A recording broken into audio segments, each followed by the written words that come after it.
નવસારી જિલ્લાના જલાલપુર તાલુકા પંચાયતના ચૂંટણી પરિણામોમાં ભાજપે ફરી એકવાર પોતાનો દબદબો સાબિત કર્યો છે. 20 બેઠકોમાંથી 18 બેઠકો જીતી લીધી છે. જલાલપુર તાલુકા પંચાયતની 20 બેઠકોમાંથી 16 બેઠકો પર મતદાન યોજાયું, જેમાંથી ભાજપે 14 બેઠકો જીતવામાં સફળતા મેળવી.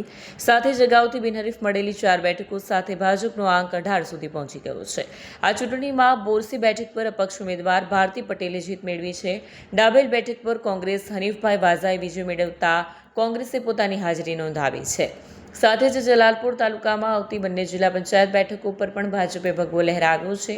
વેસમા જિલ્લા પંચાયત બેઠક પર આશિષ કુમાર ઈશ્વરભાઈ પટેલે 400થી વધુ મતોથી જીત મેળવી છે, જ્યારે મહુવર જિલ્લા પંચાયત બેઠક પર ભાજપના રાહુલ પટેલે 14,000થી વધુ મતોથી ભવ્ય વિજય હાંસલ કર્યો છે.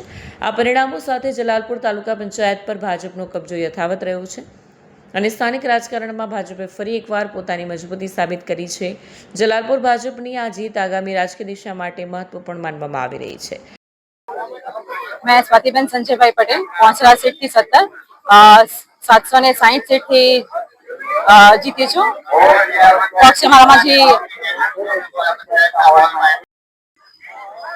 मारू नाम भारतीबेन चंद्रकांत पटेल है। मैं जलालपुर तालुकानी बोरसी सीट 5 पर उम्मीदवारी करी थी, तो तेमां मारो अत्यारे अमे जीती गया विजय थया छे। तो ए बदल मारा गामना मारा आजूबाजूना गाम 5 गाम जे लागे छे वासी बोरसी माछीवाड़ उमरा दीपला एमना सर्वे भाई बहनों खूब खूब धन्यवाद कि तेमणे मने आ भव्य जीत माटे आगर करी ने मने जीत अपावी। હું હનીફ વાજા જલાલપુર તાલુકાની ડાભેલ 7 બેઠક પરથી ઇન્ડિયન નેશનલ કોંગ્રેસ પાર્ટીના ઉમેદવાર તરીકે આજે આપની સમક્ષ છું. ડાભેલ, સિમલગ, આસરા, કાળાકાછા આમ ચારે ગામમાંથી કોંગ્રેસ પાર્ટીને 2815 ની લીડથી જંગી બહુમત મળ્યો છે. એ બદલ હું મારા ભાઈ બહેન સમા મારા વિસ્તારના તમામ મતદાતાઓનો દિલથી આભાર વ્યક્ત કરું છું. મારું નામ રાહુલ કુમાર મનોભાઈ પટેલ. જે ભારતીય જનતા પાર્ટીએ મારા પર વિશ્વાસ મૂકે છે, મને ટિકિટ આપી છે, એ બદલ એમનો ભારતીય જનતા પાર્ટીનો ખૂબ ખૂબ આભાર માનું છું. અને મેં 14,000 વોટથી વિજય હાંસલ કરી છે.